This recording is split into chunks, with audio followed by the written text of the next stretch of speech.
안녕하세요. 위성원 교수입니다. 오늘은 기초전자공학 과목의 그 첫 번째 시간이죠. 그래서 우리가 간단하게 시작하는 의미에서 전자공학의 발전 역사라는 주제를 가지고 이 과목을 시작을 해 보도록 하겠습니다. 첫 번째로 다음과 같은 것을 한번 생각을 해 보시면 좋겠습니다. 과학적으로 또 공학적으로 숫자를 어떻게 표현을 하는 것이 좋을까? 여러분들 얼마나 많이 생각을 해 보셨습니까?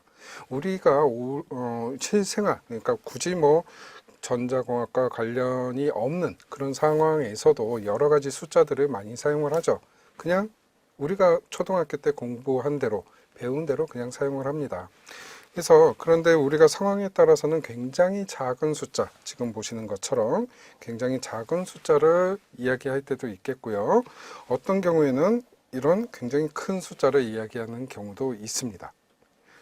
그래서 이것들을 그냥 말 그대로 0.00000002 혹은 얼마죠? 4100만, 4123만 뭐 이런 식으로 말을 할 수도 있겠죠. 제가 지금 상황에서는 이렇게 약간 짧은 길이, 어느 정도 규격화된 길이의 숫자를 이렇게 보여드렸습니다만 상황에 따라서는 0이 훨씬 더 많은 굉장히 작은 숫자를 표현을 해야 하는 그런 상황도 있을 거고요. 상황에 따라서는 굉장히 큰 숫자, 0이 엄청나게 많이 붙는 엄청 큰 숫자를 이야기하는 경우도 있을 겁니다.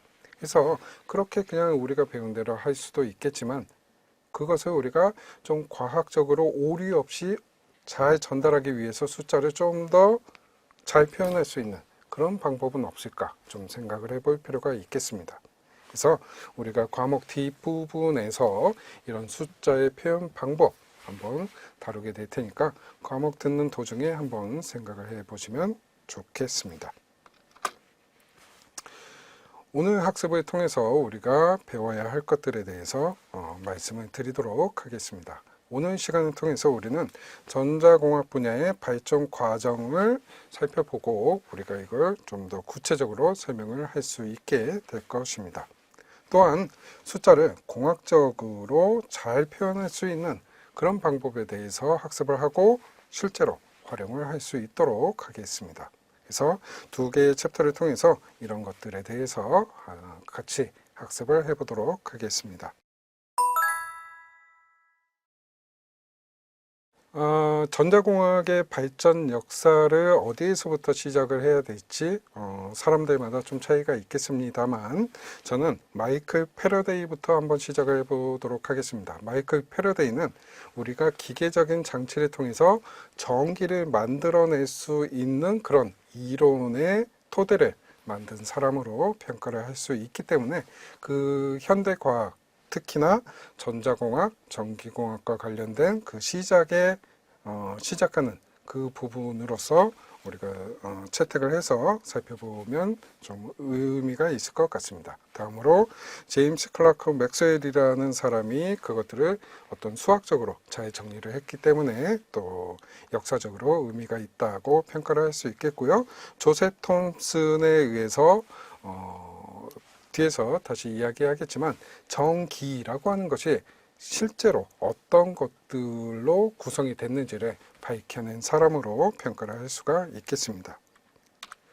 그래서 마이클 패러데이부터 우리가 살펴보면 다음과 같이 시작을 할 수 있을 것 같습니다. 마이클 패러데이로 바로 시작하는 게 아니고요.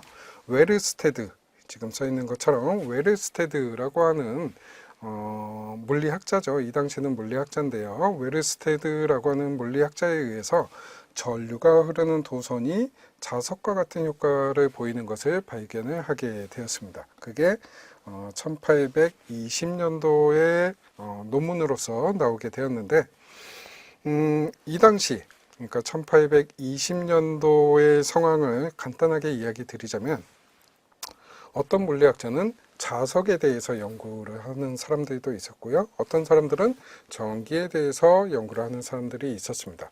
전기와 자석이 서로 간에 어떤 관련이 있다라는 것은 전혀 생각지도 않았던 상황이었던 거죠. 전기는 전기대로 또 자석은 자석대로 서로 별도의 물리적인 현상이라고만 연구를 하고 있었던 상황이었는데, 그런 상황에서 웨레스테드는 전류가 흐르는 도선이 우연히 나침판 옆에 있을 때 나침판의 바늘이 움직이는 것을 보게 되었습니다.